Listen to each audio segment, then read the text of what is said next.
It is a story that many of us know all too well, the Amityville Horror. Yeah, I remember reading the book. It recounts the paranormal torment one family claims it went through in their New York home. It's been told over the decades through books and various films, but a new documentary is conveying the story in a much different way, and the man behind it all is from here on the Delmarva. Brian Spira sat down with him to find out what it's all about. Just about every aspiring filmmaker hopes to make it big one day. Delmarva native Eric Walter is no different. The thing is, he's already on his way. It's a great feeling when you're doing something you love. Eric grew up in Wicomico County in the town of Mardella Springs and took an interest in writing and directing at a young age. Since I was, about 10 years old, I was shooting short films in the backyard with my friends and neighbors and kind of recruiting people to be in a little horror films that I was creating in the community and pulling people I knew in school into those things. And so, the genesis of my whole filmmaking career essentially started on the Eastern Shore. Then in 2008, Eric made the move from Delmarva to Los Angeles to see where his passion could take him. I kind of put all my chips into one pile and said, I'm going to make this work. And with the support of, my family, I was able to make it work and still am. Obviously, it's been difficult at times, but you have to stick it through. Eric says he always had an interest in the claims of paranormal activity, specifically the Amityville horror case. It dates back to the 1970s when this man here, Ronald DeFeo Jr., shot and killed his parents and 4 siblings in their home in the affluent village of Amityville, New York. The guy was 23 years old at the time, and he claimed that he heard voices commanding him to kill his family while he was in the house on that night of November 13th, 1974. At the time, of course, he was involved heavily with drugs and other, bad things going on in the family.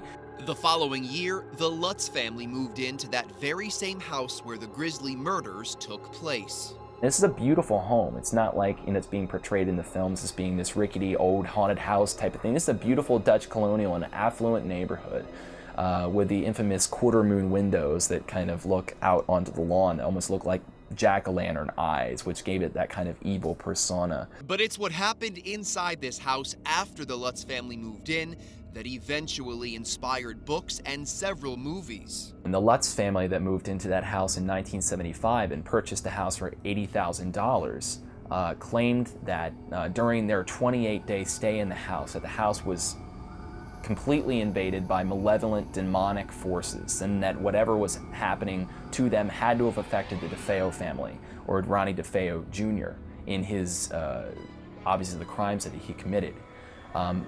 So in all these subsequent years, all the books and the films and all of these media that's been strewn about all about this case for over 35 years now, none of the children, the 3 kids, including Daniel Lutz, who was 10 years old at the time, have ever spoken publicly about these events. That is, until now. Before moving to LA, Eric created a website which archived the details of the Amityville case. Eric says Danny Lutz came across it, contacted him, and said he wanted to come public about what he experienced inside this house 37 years ago. I flew to New York in 2009 to meet with him and was greeted with someone who was not a calm and collected person about this. It was very, very obvious to me that he was traumatically, psychologically scarred by the Amityville horror. Whether it was true or not almost did not matter for him, because to him, to this 10-year-old boy that's still locked within his mind, this was very, very real for him. Eric began conducting interviews with Danny, and over the course of several years gathered so much compelling material that he was able to put together a documentary titled My Amityville Horror. I didn't want to be the Amityville horror kid. I've been running away from it, and it finally caught up to me. The documentary came out in March and has been seen all around the world. Eric says it gave him the opportunity to approach the story much differently than Hollywood has over the years. I was very interested in exposing what I felt was the real Amityville horror, which was, again, the traumatic psychological scars that it's left on this person's life. For Eric, it's a true accomplishment. He says he's been able to see his hard work and childhood dreams culminate to this one moment. I'm very, very proud to have gotten the film done, and I owe that to not only everyone who has had faith in me as a filmmaker and as an artist, but also everyone who's helped me get this and move this forward, my producers, my friends, and my family.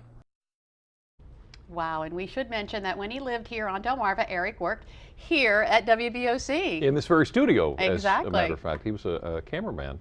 Yep. And what a kid. I know. And I can't say kid anymore. No. The things, he had all this at the time. He said, here's what I'm going to do. Here's where I'm going to go, and he's done it. And he did it. Pretty incredible. Well, in terms of the Amityville house, other families have moved in and out over the years. None of them have ever reported any type of paranormal activity, such as what the Lutz family say they experienced. And for more information about the documentary My Amityville Horror by Eric Walter, go to delmarvalife.com. Well, still ahead on Delmarva Life, relieving pain without taking pain medication. It can be done. You learn a process that gives you better control over how your body responds to pain.